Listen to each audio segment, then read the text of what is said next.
Well, hey guys, brothers and sisters in Christ, friends, family, and everybody out there in YouTube land. I'd like to read you something I've been reading in a book. It's called "Relationship" about relationships. I really think it was important to read this to you guys. I found it very, very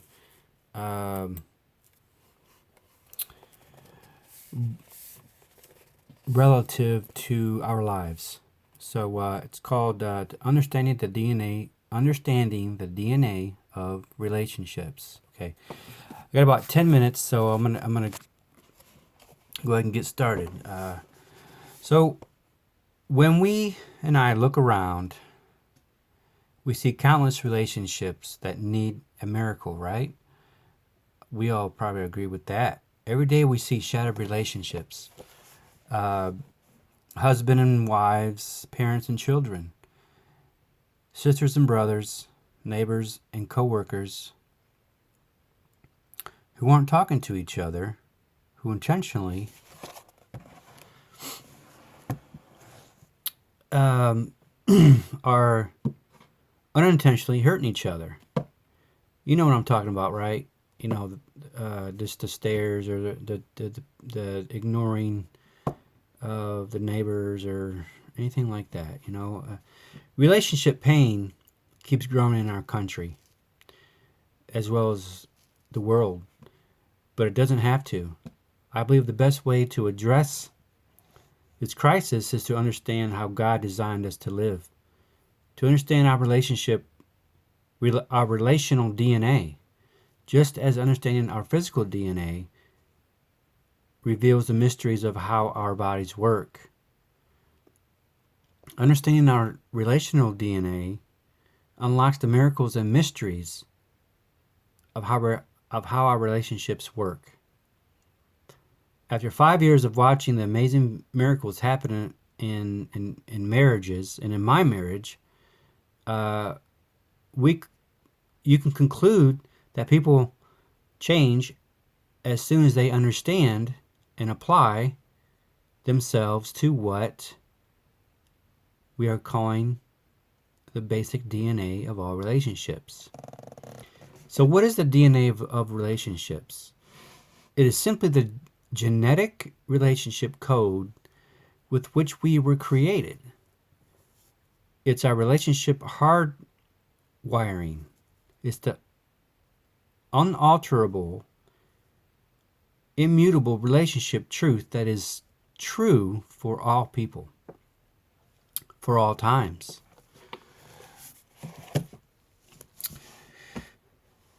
Um, so going on with this, it's pretty understandable that we sorry I put my head down.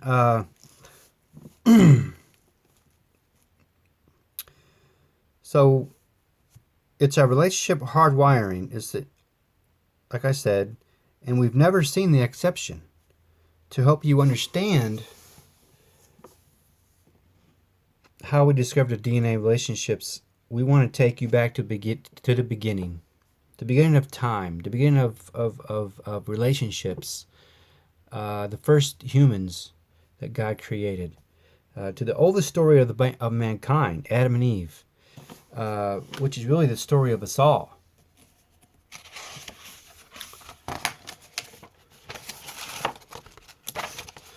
Um, Adam was the first person created, correct? We all know that. Most of us know that. If you don't, that he was. He must have felt a harmonious connectedness to his environment and in an ultimate connected to God, an intimate connection with God. The Garden of Eden was a true paradise, a safe place to exist. There was no war, famine, natural catastrophes, or sin. But Adam felt not only safe and at peace with God, but also at peace with himself. Adam was confident of his place in the universe, God gave Adam everything he needed: work to do, a close relationship with his creator, God, everything he needed to take care of himself. Though we have no record that Adam complained about his condition, in his pristine garden, something was, in fact, missing. Even though Adam's relationship to God was very fulfilling, God wanted to give Adam something even more: a human companion, a human connectedness. God said it is not good for man to be alone. We can only imagine how Adam might have responded when he first saw Eve. I might suspect he felt an irresistible longing for her, for a deeper intimacy than their physical senses could experience. And that makes sense. You know, we're attracted to relationships. For God had planted deep within both Adam and Eve a desire for an emotional and physical connection, a bonding of the inner spirit, an intimate attachment of the soul called human relationship. The rest of the story is familiar to everyone, I hope. God gave Adam and Eve responsibility over everything else he had made and allowed them unlimited access to the fruit of the tree of life in the center of the garden. Life was very, very good for Adam and Eve, and God said, this is good. He was very satisfied for what he has made and what has Adam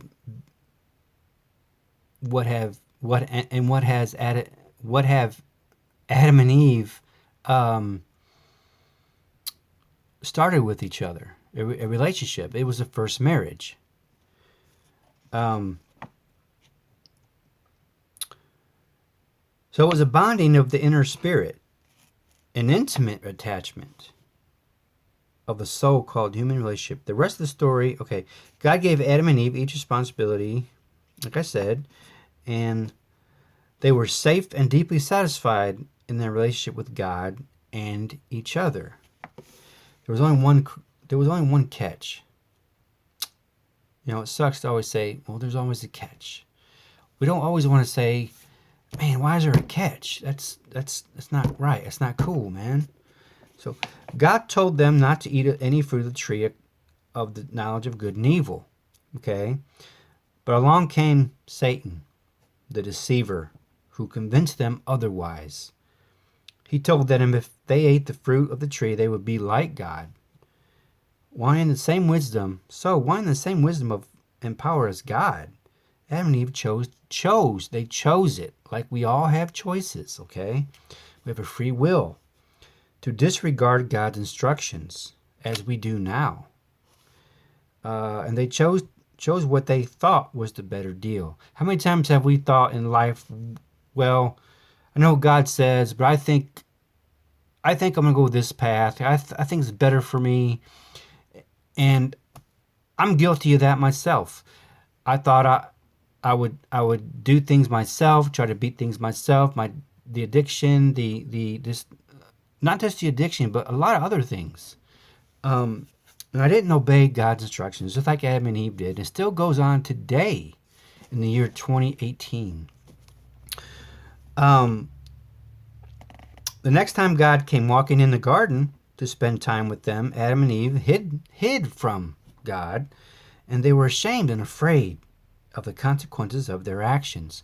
Don't we do the same thing as Christians, as the fear of God, a reverence fear? When we do something wrong, we're like, oh man, I don't, what do I do? God's going to confront me